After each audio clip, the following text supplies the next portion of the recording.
పోలవరం గురించి వైసీపీ నాయకులు మాట్లాడుతున్నటువంటి తీరు కానీ, పోలవరం గురించి వైసీపీ వారి అవినీతి మరి కరపత్రిక కథనాల గురించి కానీ చూస్తూ ఉంటే మనం చిన్నప్పుడు తరగతి గదుల్లో చెప్పినటువంటి కథ ఒకటి గుర్తుకొస్తూ ఉన్నటువంటి పరిస్థితి.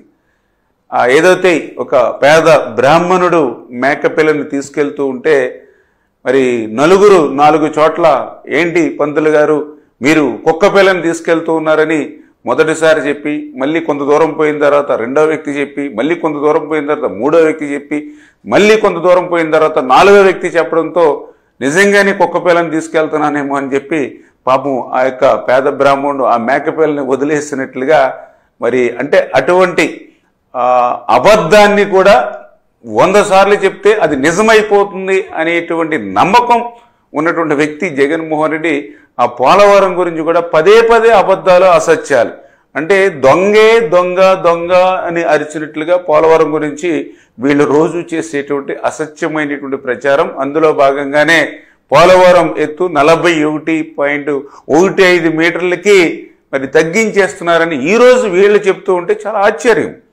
ఎందుకంటే చరిత్ర చెప్తూ ఉంది, మనకున్నటువంటి డాక్యుమెంట్స్ ఎవిడెన్స్లు చెప్తూ ఉన్నాయి. 2019కి ముందు పోలవరం చరిత్రలో 41.15 మీటర్లని కానీ 45.72 మీటర్లు కానీ ఎక్కడైనా పోలవరం చరిత్రలో 2019కి ముందు ఎక్కడైనా ఉందా? అదేవిధంగా ఫేజ్ 1 అని కానీ ఫేజ్ 2 అని కానీ పోలవరం చరిత్రలో 2019కి ముందు ఎక్కడైనా ఏ డాక్యుమెంటేషన్లైనా, ఏ లేఖలైనా, ఏ ప్రతిపాదనలైనా ఎక్కడైనా ఉందా? అంటే 2019కి ముందు ఫేజ్ 1 అని లేదు, ఫేజ్ 2 అని లేదు, 41 లేదు, 45 లేదు, ఓన్లీ పోలవరం. దాని నిమిత్తమే ఆ రోజు 2019 తెలుగుదేశం ప్రభుత్వ హయాంలో ఆ రోజు చాలా క్లియర్గా 55,000 కోట్ల రూపాయలకి ఆ రోజు మనం పోలవరం ప్రాజెక్టుకి చంద్రబాబు నాయుడు గారి సారథ్యంలో ఆ రోజు ఆమోదించుకున్నటువంటి పరిస్థితి. తర్వాత ఈ జగన్మోహన్ రెడ్డి వచ్చిన తర్వాత మరి నువ్వు ఆ ఫేజ్ 1 ఫేజ్ 2 నువ్వు పెట్టి ఆ యొక్క 41, 45 అని డిఫరెన్సెస్ మీరు తీసుకొచ్చి ఈరోజు మళ్ళీ పోలవరం గురించి మొసలి కన్నీరు కారుస్తూ ఉంటే నిజంగా ఇటువంటి వారి పట్ల ఎంత జాగ్రత్తగా ఉండాలో ఈవేళ ప్రజలందరూ కూడా అర్థం చేసుకోవాల్సినటువంటి పరిస్థితి. ఆ రోజు 6 కాలం శ్రమించి 18 నెలలు శ్రమించి ఆ రోజు డయాఫ్రమ్ వాల్ నిర్మాణం పూర్తి చేస్తే ఆ రోజు చంద్రబాబు నాయుడు గారు నువ్వు వచ్చిన తర్వాత చేసినటువంటి నిర్వాహకం ఏంటి? ఆ రోజు పూర్తి చేసిన డయాఫ్రమ్ వాల్ని నువ్వు 2020లో ధ్వంసం చేసినటువంటి చరిత్ర నీది. మళ్ళీ ఈరోజు ఆ డయాఫ్రమ్ వాల్ని మళ్ళీ ఈరోజు చంద్రబాబు నాయుడు గారు వచ్చి మళ్ళీ దాన్ని పునర్నిర్మాణం 990 కోట్ల రూపాయలతోటి మళ్ళీ కొత్తగా ఈవేళ డయాఫ్రమ్ వాల్ మళ్ళీ నిర్మాణం మరి చేస్తూ ఉన్నాం. అంటే నువ్వు విధ్వంసం చేస్తే మళ్ళీ మేము పునర్నిర్మాణం చేస్తున్నటువంటి పరిస్థితి. ఆ రోజు నువ్వు 2019లో పాదయాత్రలో ఆ పునరావాస సంబంధించినటువంటి వాళ్ళకందరికీ ఏం చెప్పావు?